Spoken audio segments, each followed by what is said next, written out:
We're doing this. Kathy We're doing, Calvert. yes. Good morning. Good morning. Hi. We're doing this on my cell phone, so you won't see us, Okay. All right. Well, we wish we could, but that's okay. We but understand. we're listening. That's good. Well, great. Well, welcome everyone. And Maria. Oh, Maria, sorry. Maria Cathal. All right. As you can see by the flashing screen in back of me, we're still giving it a shot, but we'll keep going. Go right ahead, Patrick. So just a quick update on the treasurer's report that was prepared by Michelle, and our cash access and checking account balance is $27,199.82. Our encumbrances of that, which include our 400-year grant, the Miller Fund grants, our cemetery fund, our Calvert Memorial Park Eagle Scout project, lumber research funding, our garden marker, and the kitchen gill holding account comes to $20,515.54.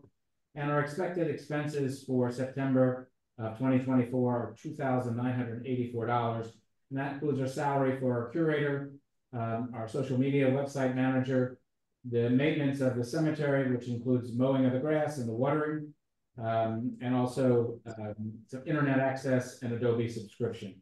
So if I could ask for a motion to approve the treasurer's report for September 24. What are the long-term assets? Do you have that? No, that's not part of this. So moved. And a second? Joanne seconds. Okay, Joanne, thank you. Yeah, we'll get the report when Michelle gets back from, when she gets back from Pennsylvania, we'll get that information. So we've done that, and Maya's playing technician here. Yeah. Do you want to go ahead? I have Maya's and Maria's and Jen's reports up on my computer, I think. So do you want me to just? Yeah, I know I had a request from our West Coast attendees that they have another meeting to go to. So we're going to flip-flop the agenda a little bit. So I would like to go, and again, Jen is not here, but we can go to collections and acquisitions. And I think Howard's got the information on that he could share. And before we do, Patricia and Bill, will you say hello and tell everyone how you're related to the Calverts? Okay. All right. Well, basically, I was adopted, but I am the son of William Douglas Nelson Thomas Jr. and his father was William Douglas Nelson Thomas Sr., who married Elizabeth Stewart Calvert Thomas. So I go back through the Charles Benedict line and back to George Calvert that way. Great. Well, it's wonderful to have you on the call, and we thank you for getting up so early to join us. I'm going to start. Can you all see what's on my screen? No. No. You see you and the flashing screen. All right. Well, that's what happens. Let me make sure I can get this. Let's see, share. Apologize everybody for this. This hasn't been issues.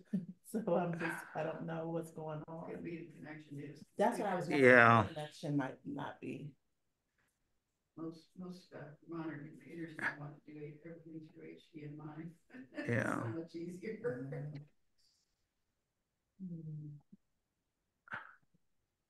All right. I'm sorry, folks. Let me get back to where we were. You all can see this, right? We can see the flashing screen. All right. And Host tools, share screen. All right. Well, the purple's nice anyway. Yeah, right. It's lovely, but it's not really what you want to see. All right. All right. Now let's see if we can do this. Did that help at all? It's not flashing now. Let me see if this is going to come up.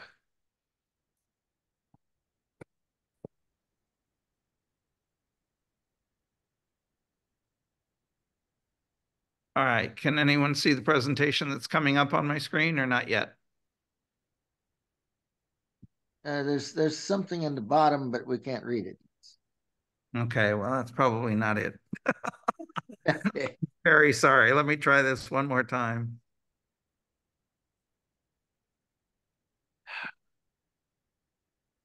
Patrick, do you know where the share screen is there? I can't. For some reason, it doesn't want to. We're back. Everybody can see us. We can see them. You're sharing screen. Post tools, share screen. So there's that. Sorry, folks. We go with Maria for the moment. All right, we're gonna try Plan B here. Maria, will you see if you can call up your report and see if you can share screen? Yes. Sorry, I was muted when I said that. Okay. Let's share screen. Okay. Can you see that? Yes. Can the others on the Zoom see it? Yes. Yes. Okay, Yes. great. Perfect. All right, we'll get this one done at least. Okay. So now you turn it around. Yep. There we go. Yay. Oh. Okay. Can everybody hear me? Yeah. Yes. Thank Okay. you. Great. Great. Hold on. I need to get rid of the Zoom box so I can see my slide. Okay, so I just ran kind of the general statistics that you all by this point are probably used to seeing. I try to do it for 90 days, which mostly bridges the gap in between the last general membership meeting and this one. So between that time, I mean, we lost a month there because the meeting was in May and this is from June to September. But in that portion for Facebook, for example, we had 52 posts. Our reach was 12,280 people. That means that's the number of people who saw our content over that period of time. Engagement was 2,973, which is that's the number of people who interacted with our content. They liked it, they shared it, they commented on it, they did something. Followers on Facebook, we have 2,282. That number continues to grow for us. Over the last 90 days on Facebook, our most popular post in that it got the most reach and the most engagement was the one that I posted on July 14th. That was kind of the anniversary of the day that Adam Francis Plummer made the first payment on the Mount Rose property. So I included a couple of photos of the Mount Rose property, the family, and a quote from the Out of the Depths book about that purchase. So you can see over on the right-hand side of the screen, a screenshot of the statistics for that post. That post itself reached 5,693 people. It was shared 23 times, 34 different people commented on it. So that was our our highest reaching and the post with the most engagement over that time period. You can see in the middle of the screen there, screenshots for reach, engagement, net followers. We were down a little bit compared to the previous 90 days, mainly due to the fact that there were just less posts posted. The previous 90 days, we had 64 posts versus 52 posts in the most recent 90. On Instagram, they have recently changed their way that I run the stats again. So I was only able to run the last 30 days instead of the last 90. So we're looking at August to September. In that time period, we posted 13 posts, 4 stories, 0 reels. We had 2,950 views. And we had 159 reactions or interactions, excuse me. We have 1,727 followers. That number again continues to grow, which is fantastic. Our most popular post in the last 30 days was the post on Labor Day. I included photos of a chamber pot, washstand, and open hearth, and really just kind of did a post to say we're very thankful for the people who labored in the past and had to do so with a lack of the modern amenities that we have today, like indoor plumbing and stoves and microwaves and things like that. So thankful for the people who had to labor like that in the past and the people who made inventions that have gotten us to where we are today. So in the center or on the right-hand side of the screen, you can see the screenshot of the stats for that post. On Instagram, it was liked 32 times, it was saved. So that's the amount of interactions there. And then the image in the center there is really just the screenshot of the stats that I just read off. On X or Twitter, in the last 90 days, so we're back to 90 days instead of 30, we did 37 posts. We have 430 followers, also continues to grow. Within that time frame, our most popular post was on the 5th of August for National Oyster Day. Who knew? I shared a graphic that I created using a recipe from Mary Randolph's The Virginia Housewife. And that, I'm trying to see at the bottom, that was reshared 3 times, it was liked 4 times, and it was seen by 192 people. X continues to be our least used platform in the terms of followers and interactions, but our number of followers continues to grow. And these numbers, the reshared, the likes, and the seen those are good numbers for one of our X posts. We don't get a lot of action on X for one reason or the other. Maria, and a question on the X. Yeah, why is National Oyster Day in August when you're not supposed to eat oysters in a month that don't have an R in them? I don't know. I would have to Google that. Right. But yeah, I thought it was kind of fun because I live in what's considered one of the oyster capitals. So I thought it was fun to do a post on Oyster Day. Why it's not in a month of R, I don't know. But it is what it is. Well, historians need to do that research. Here you go. Right. And also, how about the ham and Harwood cookbook? Does it not have a Maryland recipe as opposed to a Virginia one? I have I have copies of Mary Randolph, and I have a copy of Amelia Simmons, which are both historic cookbooks that are easy for me to both search in, take photos of if I need to. But I can certainly branch out and try the ham and Harwood cookbook as well. A fundraiser cookbook. Oh, was it? Brand Okay. new. It just came out. So I have an old one. Oh, but are there's they a new one. historic recipes or new recipes? They're probably new recipes. Oh, okay. Because it was a fundraiser, but I was thinking it was more Maryland. Yeah. As opposed to Virginia. Currently, I'm about to redo my kitchen, and so all my 200 cookbooks are packed up. So I have no idea where it is. Well, we'll see if we can find one. That's great. And there's a new one. There's the new Maryland Eats has just come out. Oh, is it? Okay. Yeah, there's also a fundraiser for him. And then there's by Joyce White. and then somebody put out Maryland recipes. There were a series of 4 cookbooks, I think probably in the 80s. They again weren't necessarily historical, but Well, those are all good sources for us. We'll take a look at some of those. Maybe we can convince Maria, is there anything else for you to share with us? the website. So there's just stats for the website. Just we've been keeping the website up to date for events, tour information, that sort of information as I receive it from the office. I keep editing and tweaking the pages so that they are user friendly for desktop users as well as mobile device users. As you'll see on the last screen, over on the right-hand side, that graphic, a little more than half of our viewers on the website are using a mobile device.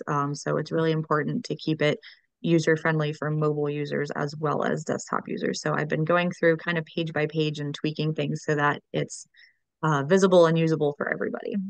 And I think that's my last screen. Great. Well, again, Maria, thank you so much. You've extended the reach of Riversdale and RHS. I was going to say tenfold. It's more than tenfold.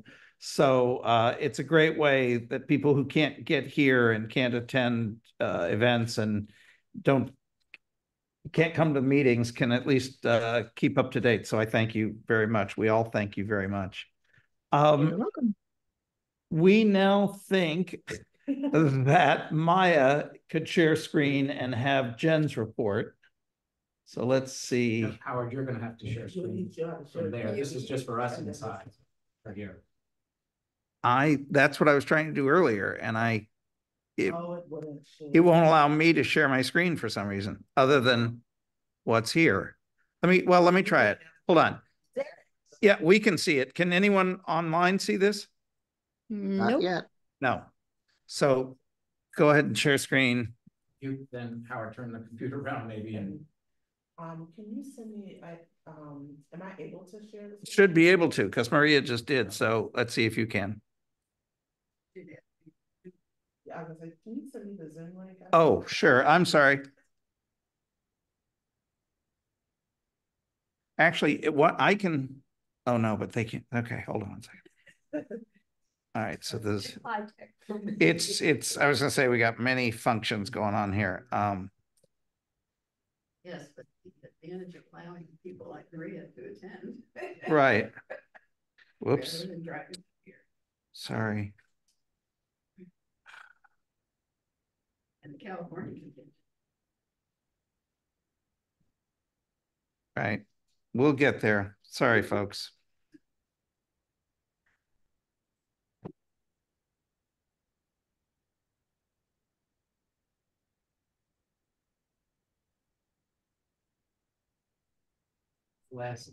Should have been an email to you my last Saturday. Yeah, now that it started, I don't want to restart it, so. And that should have the agenda, which has the link in it. Yes. Oh, is that the first? Do you have it? Okay.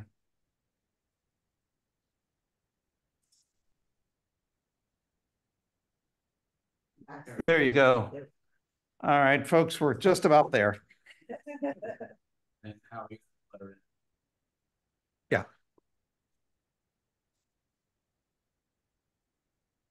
This is why Rosalie wrote 3 and 4 letters, because make sure they. Howard, I see that you emailed it to me too. Do you need me to try? Well, hang on one second. Okay. Let's see if I can get it up, and if not. Okay. Looks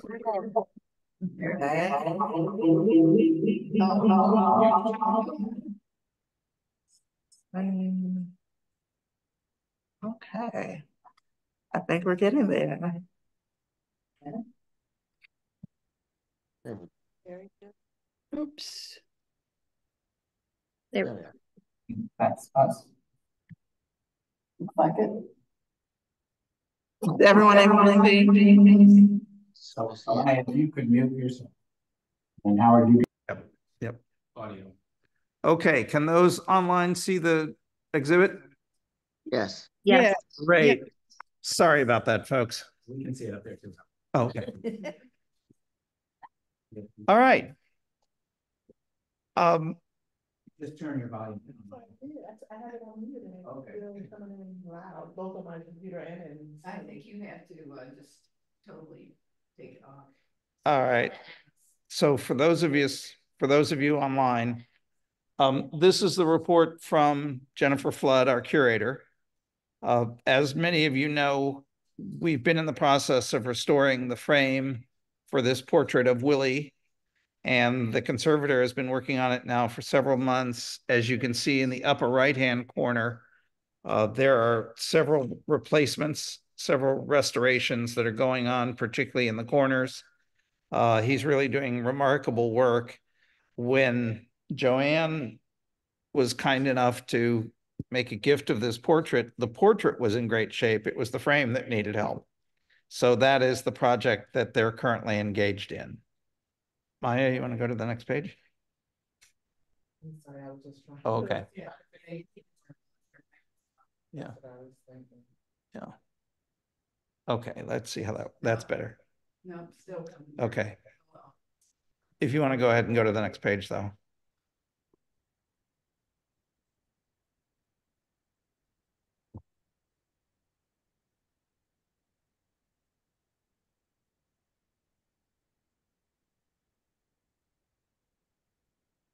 Okay, great. There is a long story that I will try not to get into too much detail, but back in 2012, Patrick and I visited Rosalie Calvert Culver, who lived in Colorado, is a direct descendant of Caroline, and obviously down from George and Rosalie. And she had a number of wonderful family heirlooms. She gave us a great tour of her home, and we met her son, Ned, at the time.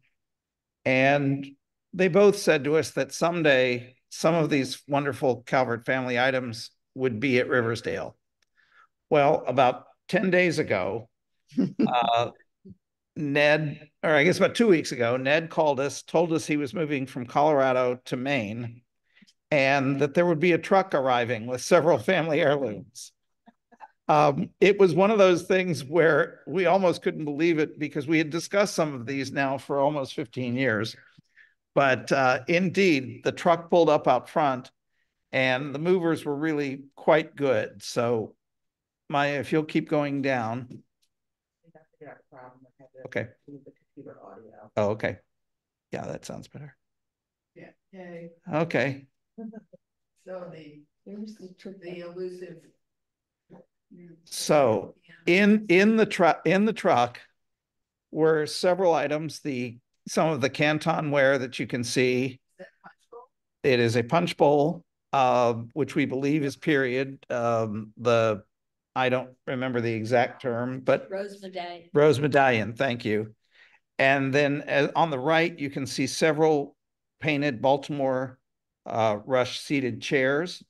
There is also a table, a round painted Baltimore table. And then in the center, you see the piano forte. Also missing its heart. What we do know about this is that several years ago when we visited Ned, he said that the family always said it was original to Riversdale. And we had a discussion, and you can see the two small drawers in the bottom. We asked him what was in the drawers, and he said he didn't know because he hadn't bothered to open them. I think he was afraid that the piano was maybe too fragile. But when we opened them, we asked him permission, and when we opened them, we found leather-bound music books that were inscribed Caroline Calvert. And so we know that this was indeed the piano that was here at Riversdale and on which Caroline Calvert learned her original music lessons. The stool he sent us as well, we believe it has always been connected to the piano, but honestly, that's something that we're going to have to continue to research. There is a piano in the drawing room here that Maryland National Capital Park and Planning purchased several years ago. So it will check around. I believe Maya is checking to see if there are other historic properties who would like a period piano. And then we will move Caroline's piano into its place. It is really a thrill to have that piano here. We've done a lot of research. It was made by, I believe, Frederick Pommer, Pommer, in Philadelphia. And so we're trying to get an exact date on it, but we certainly know that he was one of the premier furniture makers in Philadelphia at the time. So to say we're excited about the piano is an understatement. But wait, there's more. I think they remove the pedals because they get the most wear. I just think they probably break off, but you're right. There was a harp in the middle, right? Yeah. This now, as some of you know, we have had a bench that looks very similar to this ever since 1992. It was given to Riversdale by an anonymous donor who is a Calvert family descendant. And all of the records we have, and you'll see those in a moment, always said the 1938 inventory after the death of George Calvert said there were 2 green settees in the entry hall. They were also still here in 1864 when they reappeared on the inventory taken after the death of C.B. Calvert.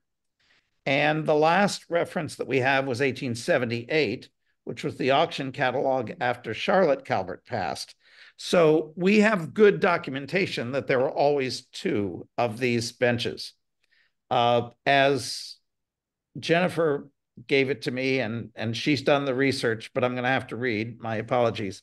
Looking at the line of descent for the two benches, it's believed that Anna Maria Willing Morris, Caroline Calvert's daughter, of course, George and Rosalie's granddaughter, purchased the benches from the auction at some point. They then passed down through two different branches of her children. The first bench, the one we've had, came to us in 1992, and Ned's great-grandmother, Julia Morris Murray Bowden, inherited the one that you see photographed here. It was then inherited by his great aunt, Frances Key Murray Bowden. Then it passed to his mother, and then it passed to Ned. So if you'll go to the next slide, you'll see this is the bench that now has returned to Riversdale. It is painted slightly differently from the bench that we've had, and we will do some restoration in time.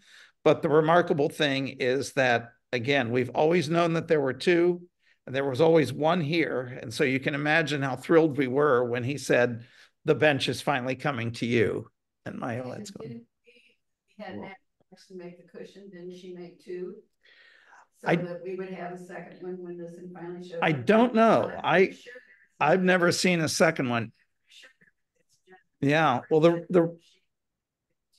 the records that you see here are the 1938 inventory, the 1864 inventory, and the 1878. I'm sorry, 1838, and then the 1878 auction catalog. Maya, if you'll. I'm pretty sure it's floating around. And so now, here we are. The two benches are side by side. As some of you know, the bench that we've had for several years, there was some damage to the caning. And at this point, what Jennifer has decided to do is take both of the cushions off because they are quite heavy. And so to preserve the integrity of both pieces of furniture, we're going to leave the cushions off for now. We're going to see if we can have a different cushion made that wouldn't press so heavily on the caning. But I think, Maya, there's one more photo. Oh, this, as you can see from the slide, on the far left is Ned's grandmother, Mary Graham Bowden Bruce, and some of her family members around 1905. Again, this is the line of provenance and of descendants from whom we got this wonderful bench. And I think there's one more slide. Your stuff with horsehair, so maybe you could just use the cover and put a lighter. True, that's true. So again, here's sort of the lineage from Rosalie to Caroline to Anna Maria Morris Murray to a donor who gave us the first bench. The other one passed to Julia Morris Murray Bowden, to Frances Key Murray Bowden, to Rosalie Calvert Bruce Fenwick Culver, who was Ned's mother, to Ned. So again, it's one of those things where we've always known this bench existed. We've always known that it was out there and we knew where it was, but the family, frankly, loved it, cared for it, and we are forever grateful for these kinds of donations. And Ned is moving from Colorado to Maine. He just didn't have room at this point. And so it was exactly the right moment for him to return this bench to Riversdale. So it's a very exciting acquisition. It really is. It's one of those that we've always sort of thought about and always thought was in the future. And now here it is. I'd like to suggest that as part of the holiday festivities this year, we might have a welcome. I love that idea. I love that idea. Well, one of the things that Maya has talked to us about is knowing that they were originally in that front parlor, or what we always say is sort of the entry hall. You know, we're wondering, is there a way to safely put them back in those positions? No. The trouble is that's a really highly trafficked area. And so, yeah. And then, well, they would all, I mean, they do fit, but they are wider than the windows. So, yeah. So well, that's exactly right. The furniture was moved around a great deal. So they may have been in the drawing room at some time. A day with the family where we can do it, and we know that people will be responsible. Right, right. That would be a great idea. Just a big sign, do not sit. Yes. Can you, at least if their permanent home isn't in the front hallway, because I agree that's a really dangerous place to put them, at least put them there to take a picture and Yes, then put them back in. That yes, would be exactly. amazing. Yep, I think that'll happen. And, along with, again, I've sort of been haunting Ned for, and his mother for, I guess, 15 years about this, because when we discovered it was purely by accident that we made the connection to Rosalie, and set up a visit with her. And then when we were invited into her home and saw the piano and the bench, we had really no idea that that was where the bench was. So it was sort of on our radar for about 15 years now. So you just patience, and it does come home eventually. But one of the other things that Ned also is de-accessioning in his life are 2 portraits of the Dorsey family, which also he has a family connection. And those 2 portraits came along with the delivery of the piano and the bench and the table and chairs. But then I took them from here up to MCHC to deliver them on Tuesday. So they will be brought into their collection, and they're quite excited about it. One of them is a family portrait of the Dorseys, and then one is just a single portrait of, I think I can't remember his gentleman's first name, but Dorsey. So they're excited about having those brought into their collection. And what era are those? I think it's 1800s, perhaps. I don't remember. Yeah, It is. And as Howard mentioned, we found Caroline's piano book in one drawer, but then in the other drawer, we also found a notebook or music book practice book by Dorsey, which was Caroline's contemporary friend at that time. So again, the Dorsey family and the Calvert family had a lot of connections. So that's why Ned also has a number of the portraits. And he also then shipped a couple of portraits down to the Virginia Museum on a separate shipment, but also he has many family portraits that he is de-accessioning. So there's something to be said for downsizing, I guess, for us. Maya, since you did such a great job of sharing this, do you want to go straight to your report and share your slides? Just a quick mention, sorry. we will have in the newsletter coming up, we will have a more detailed story about the bench, and then in the next newsletter about the piano and the china.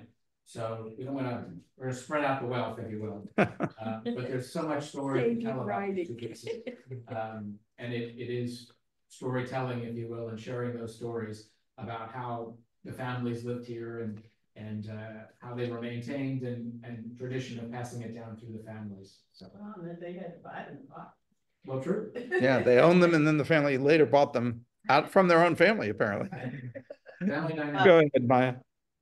Wanted to say thank you so much for moving that up. That's wonderful. Well, it's a thrill for us to have them, and we're so delighted that you all could join us. As I say, I know it's early in the morning out there, but we you got me before my bedtime, as I often say. There you go. Well, we wanted to be sure and share those. And as Patrick said, there will be a more extensive article about the benches in this upcoming newsletter, and we'll make sure that we get that to you just as soon as it comes out on print. We'll look forward to that, and also about the piano, which is a wonderful thing too. So. It is a wonderful thing. It's really a beautiful piece. Okay. Okay, Maya, thank you. It's showing only 8 slides, and I know I don't. Oh. Yeah. Oh, okay. See.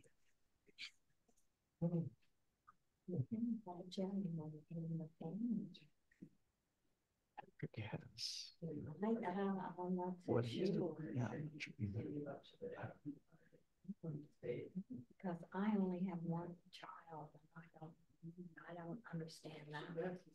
But then he said he was adopted, and if that's the case, yeah, he said he was adopted, but I don't know if he was adopted within the by the family or if he was adopted out of. I'm not quite sure. Yeah. So yeah, we'll give you his contact information, see what he can send you to fill in the blanks. Yeah. Because I don't and know well, I don't know as much about that side. that. Okay. All right, Maya. Yeah, you might have to, I think you may have to leave computer audio. Yeah. Oh, perfect. Can everyone hear me on the call? Yes. Okay, perfect. Thank you all for being here today. I'm gonna go into the very first thing, staffing at Riversdale. We are excited to bring on a couple of new people here for our staff. Haley Lockbean, who is the new assistant director, actually joined our team in May, followed behind our new historic site gardener, Aiden Kelly. Haley comes to us from the National Geographic and previously the Restaurant Lewis Museum in Baltimore, and brings a wealth of knowledge both in project management and collections management, which we greatly need to depart from Jim Flood. So she and Jen have been able to collaborate quite a bit in the recent months, and we're really excited about having her here. Aiden Kelly actually comes to us from a former botanic garden and farm over on the Eastern Shore, and is a graduate of the St. Mary's College. So we're very happy to have them. And the garden is looking phenomenal these days. Yes, we're really excited about Aiden, and he's a really great writer and just making some great contributions to the newsletters and things like that. So we're really excited to have both of them here. Coming in the next few weeks, we will have our education coordinator, Zaya Leonard, joining us, who's coming from Florida, to join us. And we're really excited about having Zaya join our team. And we're actually working to bring in a couple more museum support staff, because as you know, Kaylee and I, our positions are the only ones that are actually full-time, and everyone's part-time. So a lot of our part-time workers take on other part-time work. And so we need that additional museum support. We are always grateful for Mel Cornspan, who steps in whenever we call him, or Christy Gross, but we need additional supports from time to time, because as people work during the week, they deserve vacations, they deserve to make a full living wage, and we really want to make sure that we just have the coverage to have our museum operation. So we have that out there, and we're actually going to select a couple of people to join us pretty soon. So just wanted to share that. And just to see some of Aiden's work, this is what the garden is looking like. We're really excited, and we've actually been able to give some community giveaways and put some food out, in addition to having support for our Riversdale Kitchen Guild and their programming that they do for us. And they've really been really great this season. And we may actually have some basil in the kitchen if anyone wants to take some. So I will now look at professional development. We've been able to participate in two major museum conferences that were actually taking place in Maryland this year. The first is the Alliance of American Museums, where the team from NHRD of different historic site managers, we collectively presented on community engagement, and included myself, my colleagues, Marvin Alonzo Greer, Veronica Gallardo, who you see on the screen, but who you don't see is our Assistant Division Chief, Kevin Cabrera, who's recently joined us, as well as Kristen Monaperto, who is the head of the archaeology unit. So we were able to just talk about the various ways that we're connecting with descendants, with our local communities, and some of the challenges that we face and the things that we want to get around in terms of hurdles, new ways that we are engaging descendants, and really just wanted to be descendant focused in some of our interpretation, but then also working to do new things with an ever-changing community. So it was a really great presentation. We had about 90 attendees in our session, which was really great for us. And I had a couple of people actually follow up with me afterwards. And so just continued network building and relationship building, I think, was a great opportunity. We also went to attend the Association of African American Museums, where I was on the planning committee, the local planning committee for the conference. So I didn't represent this time. I just did a lot of logistical planning and support, which was really great because it allowed me to work with a couple of other local museum directors, Terry Freeman, who's the director of the Riversdale Lewis Museum, Chanel Compton, who's at Vanderbilt Douglas, but then also the director of the Baltimore Blacks and Wax Museum, and a few others. So it was really a great opportunity, but we had our Maryland contingent there. We had Meg Bacco from Anacostia Trails Heritage Area was there, Rob Ferloni and Lindsay Baker and their team from Maryland Humanities. So both conferences were really a wealth of knowledge, and, you know, had great sessions on collections and staff security and safety. Things about personal strategic planning before you get to the organizational strategic planning. There were just awesome sessions that I was able to attend. And so I look forward to kind of sharing the information. I hope that some of the presenters will send their slides to me. I've already sent some inquiries, but I think it's really worth bringing back to the team and sharing with our stakeholders some of the ways that the next and best practices are happening in museums from both organizations. In Baltimore, they were both in Baltimore. I said, "What's the opportunity?" Really? Like, I mean, what's the odds of having them both in Baltimore? But they were both in Baltimore. One was at the convention center and the other at the Hilton, just one block away from each other. So this was the year of Baltimore for sure. And now I'll look at visitation at Riversdale. For our programs, this is from May to August. And I do this based on I start picking up my report for RHS from the last time that you all meet. So in May, for our programs, we had 175 visitors. For our special events, we had 143. In June, 115, and in June, we did a couple of special events. So we saw 815 visitors in that month. In July, 458, and then for special events, 30. And then in August, we had 262 visitors to our programs and 342 for special events. And what I want to say about the programs, what we build in are things like our Kitchen Guild programming, our chamber concerts and things like that. And our Kitchen Guild, they have really gone above and beyond to just do new programming and just really helping to educate our public in addition to what we do as a staff here. And I really want to thank them because these numbers are evidence of the role that they play in helping us, as well as the Riverdale Park Arts who support us with the chamber concerts and things like that. And we've had some great events, which I'll show you in the coming slides, but our numbers are continuing to increase over time because coming out of the pandemic, it was really a challenge getting people back on the ground. And so we are really excited about this work. One of the visitors to our site for a special tour was the Montgomery County side of museums, which we never really get to collaborate as much as we want to because we're all so busy. But we were really happy when they reached out to us to have a team building here, and we were able to give them a tour, and they were really excited about some of the new things that we were doing here and taking in an idea exchange. We heard from them some of the things that they were doing, they heard from us, and so everyone's really excited about all of this work. In terms of outreach, we were actually involved with the Caribbean Heritage Day. This was an opportunity for us to table and go pass out flyers about Riversdale, connect with the local community. Our team on the very same day, some of us were at Caribbean Heritage Day celebration, but then the town of Edmonston, where Adam Francis Plummer lived, actually they were celebrating their 100th anniversary. They did not get to celebrate during the pandemic. It shut them down. So they finally were able to have this centennial event. And we were actively involved in that and tabling and supporting their event.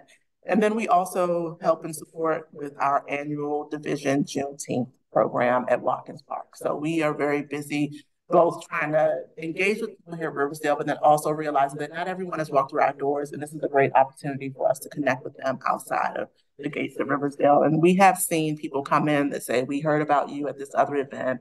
It's really been great to go out and connect. And Tatiana Esquina, who's one of our team members here, is actually going to be starting to table more in the fall. So she'll be doing a couple of events for Hispanic Heritage Month, but then keeping up once Dia Leonard comes on, they'll be going out to different schools to try to engage school groups because that is really our charge, to connect with school groups and get students coming in the doors here. Our programs and events.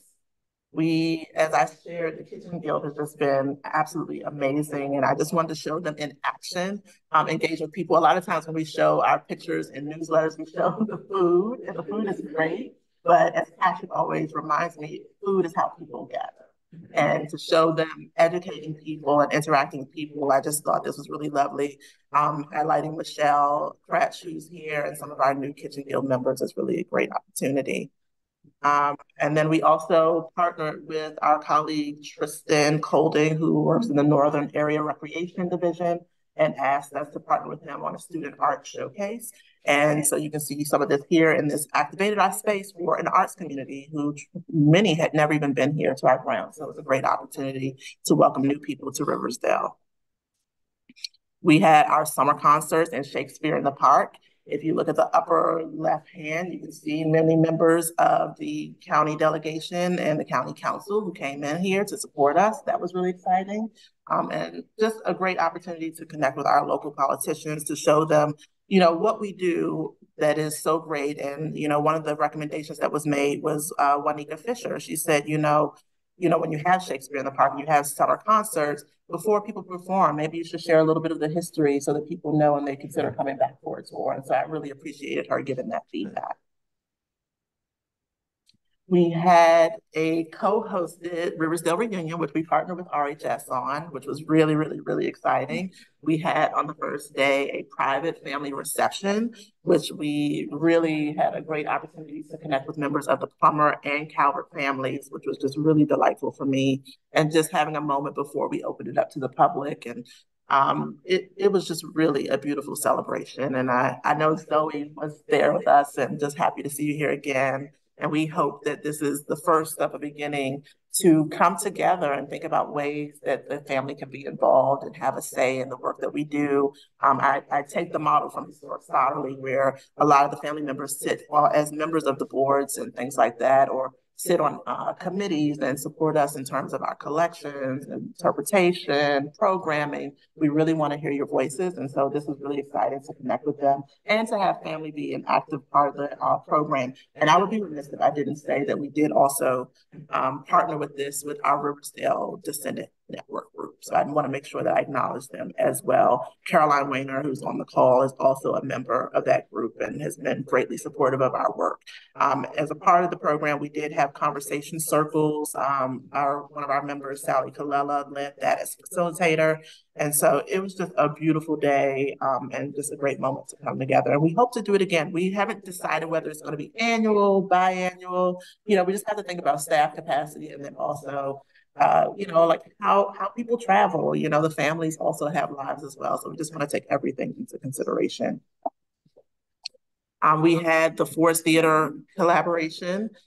We were contacted by Forest Theater and scholar Kate Mazur, who has a new book that's coming out on October the 1st it's a graphic novel about the history of emancipation in the DC area. And she actually included the story of the Plumbers in it. And they asked to partner with us on a tour that visited sites connected to Adam Francis Plummer, and then have a teacher's workshop here for the day. And so they did that. And this is just a small group of some of the participants who were a part of the conversation, but this is not the full group. The group was about 30 people, and we were really excited to have them here for that. And just a new collaboration. I never imagined that I could be partnering with Forest Theater, but you just never know where those relationships start to build and what people are interested in. And it has led to a future tour. A member of that visiting teachers group has already reached out to us to bring a group from DC here in October. So we're really excited to see the outgrowth of that. We recently had, in August, International Underground Railroad Month kickoff, where RHS partnered with us on that again. Howard and Patrick were here to give tours. And this event is really a program that's led by the Maryland Department of Tourism. As many of you know, I used to work for the state of Maryland, so I like to leverage that relationship as much as possible because I recognize that it has a greater reach across the state. So they do International Underground Railroad Month every year in September to actually talk about the history and promote travel and tourism across the state to sites that are connected to the Underground Railroad. We are an Underground Railroad site through the National Park Service, and we're designated. And what the kickoff does is it kicks off with the various county CBDs and tourism departments, and they come here collectively to learn about the different programming that's going to go on across the state. So we were happy to be selected this year. We actually came together as a team to put in our hat in the ring to say, please come here to Riversdale. We want to represent Southern Maryland. And we were up against Calvert County, St. Mary's County, and Charles County, and we actually won. So we were very excited about that. And at the program, you have to have a product, and our product was the unveiling of silhouettes. And if you see the silhouette on the screen, we actually took pictures of members of the Plummer family and we turned them into silhouettes that are now part of our interpretation. And you can see some of the images throughout the house that actually depict some of the enslaved individuals who were actually working in the house. The one you see on the screen is the portrayal of Will Scott, who was the coachman here. And so we have that in some of our spaces. We have about 6 of them right now. So we're really excited. And we received a governor's proclamation from Governor Westmore. We were very excited about that. And also our proclamation from the Department of Tourism, as well as the town of Riverdale Park. I was actually interviewed by Travel Itch Radio to promote this event and talk about Riversdale, and that is on YouTube. I included the link. I won't open it here now, but just wanted to share that as well. And then just yesterday, we had a volunteer appreciation program with our volunteers, because they have really gone above and beyond to support our work. And you can kind of just see from the numbers on the screen. Admittedly, I can't see them all right this second because the group is there we go. List of people, but I can see now. In May, our tour guides and visitor support gave 39 hours. Our collections volunteer gave 75.5 hours. Garden volunteers 22, the Kitchen Guild 28, special events 3, totaling 167.5 hours in June. I won't even go down. You can see it on the screen, but you can see 296 hours, 145 hours and 23, 138 hours. So it's just, I'm like super grateful to our volunteers, because we really could not do what we do without them. And I'm really excited that we were able to celebrate them and recognize them for the work that they do here. And thank you to RHS. I'm so excited that we had a raffle that RHS supported by giving us 2 gift cards to 250 barbecue, which is super popular. And you can see our 2 volunteers here are super excited to have received them. And we gave away just $5 Chick-fil-A gift cards that our division actually handed out to us to give to all of our volunteers. So, you know, it's a very small token of what we can do, but we really wanted to show our volunteers that we really appreciate them. Okay, Maya, Howard, all of you, we're going to have to leave now to meet our other party. But thanks so much for everything you all do to keep Riversdale going. And we'll try to stay in touch to see how things progress, and let us know if there's something major that we can do. Yeah. Well, thanks so much for joining us today. Thank you, Mr. Salser.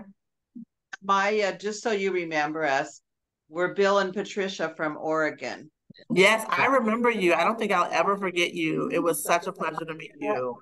Did such a beautiful job in June. It was so healing and so wonderful for us. And I heard a little side conversation. Someone wants our contact information, and we gladly give permission to that person. And basically, Bill found out he was connected to the family because he was contacted through 23andMe by John Teal and the Mitchell brothers. Yeah. That's kind of what got the ball rolling, and we'll be glad to fill in whoever wants to talk with us. That is absolutely wonderful. Patricia, and I'll make sure everyone has your contact information. Patricia, okay. I will tell you that the person probably who will reach out to you or some way through this is Joanne Calvert, who is the genealogist par excellence in the Calvert family. I think she has more records of more Calverts than anyone on earth. Okay. And so she just wants to make sure she has you guys fit in exactly right. So thank you for doing that. We look forward to talking with you, Joanne. Everybody have a blessed weekend. Thank you, you too. Thank you, you too. And in closing, in regards to volunteers, we have 5 opportunities that people can choose from, and people just continue to support us. But we are going to open up a genealogy and research opportunity, because that's very much a part of the work that we are focused on right now. So if you know anyone, and I'm looking at Joanne, genealogist extraordinaire, please send them our way. We'd love to have them. You have to give me more detail. Okay. Yeah, we can do that.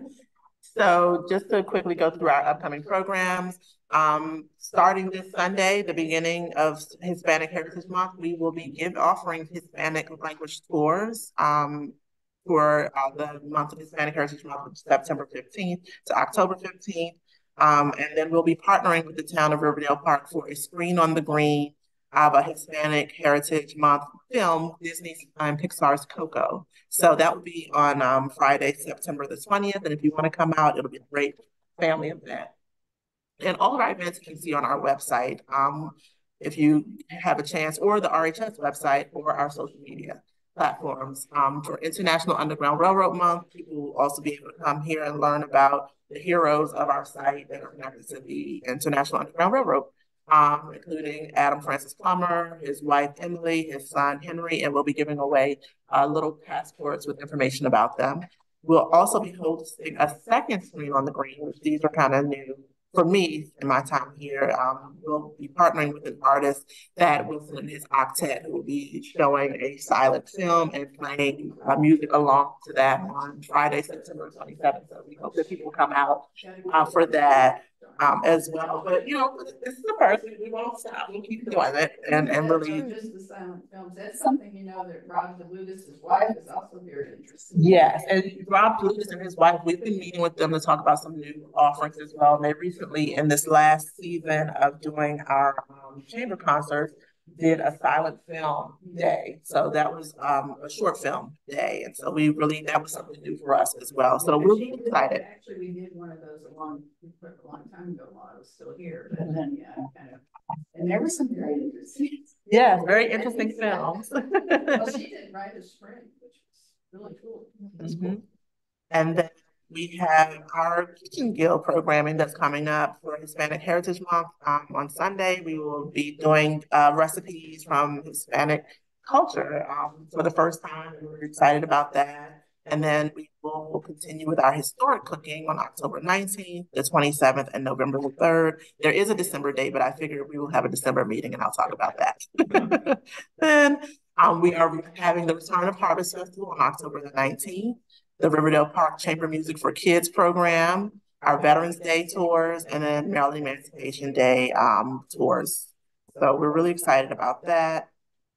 And I will close down and just say thank you. And if anyone needs to get in touch with me, here's my contact information. Thanks. Is Maryland Emancipation Day just only tours? I'm going to go off. Only tours for Emancipation Day, because the division is going to actually do an Emancipation Day program with descendants of enslaved families. And so we'll all be expected to support that. So we don't stretch our capacity too thin. We just figure it. Yeah, exactly. So this is like a new project. There's a lot of days where we're kind of looking at doing like programming specifically here, but once we kind of get called to our division to support a division collective program, we're just like, you know, we just gotta pick and choose. And not to say that this will be something we do annually, but it's something we want to do for this year. Well, instead, the Black History people chose us to do it 1 year, which we kept saying, why doesn't anybody ever do anything for Maryland Emancipation Day? And we finally started. Yes. Maya, thank you very much for your report. It's all very fulfilling and lots going on here, as we can see. I just do want to comment though on the Silhouette project. It was able to see it's unveiling here at the Underground Railroad event, and we have 6 of them in the house, and they're just really impressive what is going on. And I understand really these are sort of the temporary exhibits that eventually they will be updated and really more formalized in wood and different shades and types of wood to represent the outstanding features of the individuals. So again, this is just the precursor to the real project, which will be coming hopefully in the next few months. We'll see what happens. But there are half a dozen of them throughout the house, which are really impressive. Maya did a very good job on the Kitchen Guild update of what's coming up forward. As I said earlier, Michelle is unable to be with us today. So we have a very robust schedule for the Kitchen Guild and lots going on out there. And as Maya mentioned, I always think things come together better around food. Although you can't sample it, you can smell it and go home and make the recipes. But the last up coming up is the Calvert Memorial Park update. And Beth was unable to be with us today, but I think Anne is going to be able to share a report from Beth with us.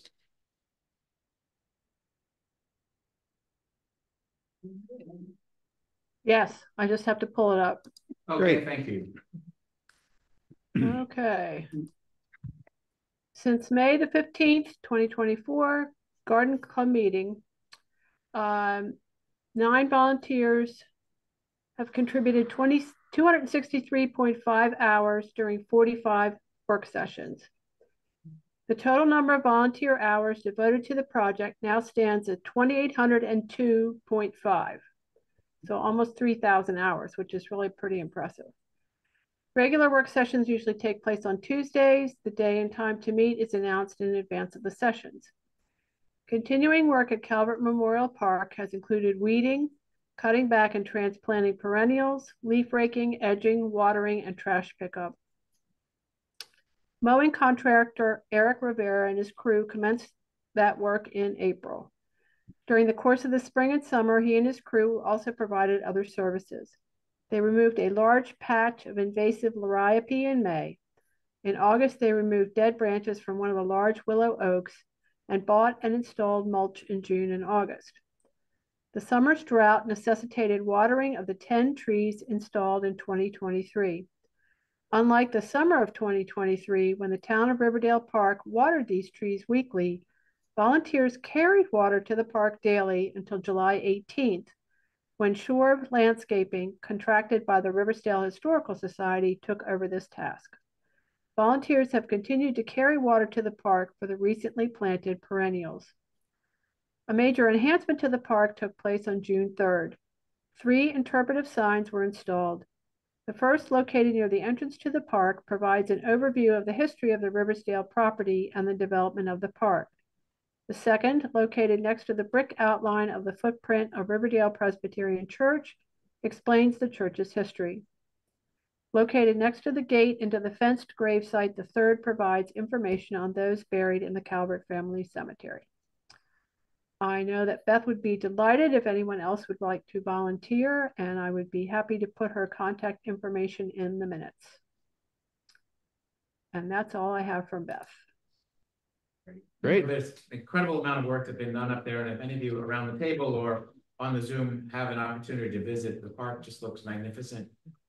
And it's all due to Beth and the Paint Branch Garden Club and their efforts in developing and maintaining and enhancing the park.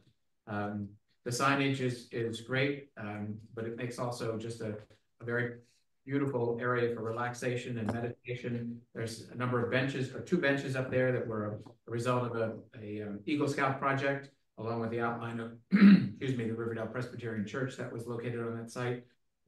So it just keeps enhancing and enhancing. Excuse me. Beth has also been looking at installation of some other screening materials for the fall, but it really is dependent on our drought, that we don't want to install something that will not live because of the drought. Even though we're watering on a weekly or twice weekly basis through a contracted area, we still, Beth has concerns about being able to maintain those new plants over the winter. So that's a question mark. RHS is certainly willing to support that. It just really depends on the viability of them living. So yeah, and at some point, hopefully, with if the drought subsides at some point in the near or distant future. So that really concludes all the reports. I open it up to any questions or comments that we have. I invite those folks here in the house, if you'd like to, we can turn around and see the pianoforte that's with us. And the other bench that's come home, its mate, is up in the drawing room, and certainly go up and take a look at that.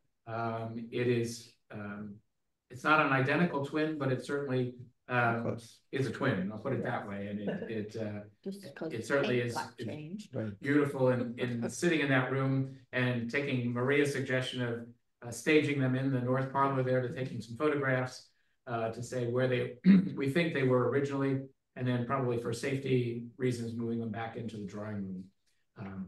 What shape's the piano in? Yeah, piano. Jen's evaluation of the piano was it's in very good shape, except that it needs a good cleaning. So I think that kind of compares to our piano upstairs also. But where Maya's in the process of looking for some strong backed individuals to move it around. Is we're gonna try to get Pokemon Bonsai, just have like a professional. Good. To move the old one and move this one. Yeah. We used to have a volunteer who actually did some conservation work on the other pianoforte. She got the keys looking good. Yeah. Of course, there was only so much she could do with the innards, and and missing harp again is about the only way you can get another harp is to raid one from another old piano, because the cost of making it. That's exactly right. So it's kind of sad that this doesn't have its heart either, but oh well. Well, I don't think we anticipated doing concerts on it. All right. But anyway, just knowing that it's the Right. original. Well, I think with the other one, we'd always hope that maybe at some point you could use it just for like a very special Right. occasion or something. Well, and the other thing is that when we did the research, knowing that this piano was coming, we did some research, and there are some very good photographs of Palmer pianos that have the harp and the pedals in place. So we can always show the photographs to show what its original elements were. Well, as I said, that this one has its drawers, because that one used. And to this have one has its drawers, right? Right.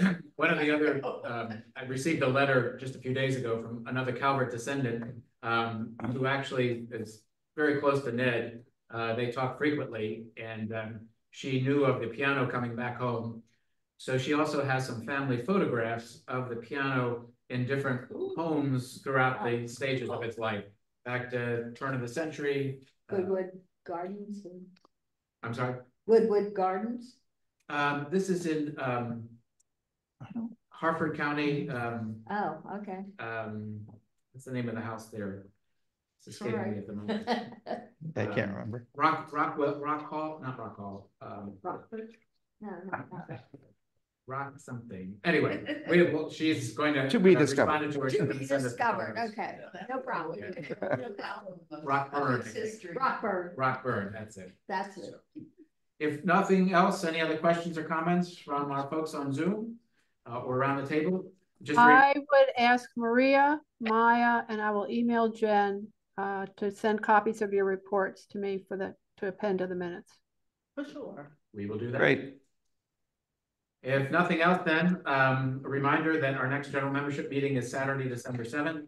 And as is in Maya's report, which will be all posted up on the website, RHS website, in the next week. A lot of events going on here at Riversdale. So attend if you can, and bring your friends. Good to see everyone. Thank you, everybody, for coming. Thank you.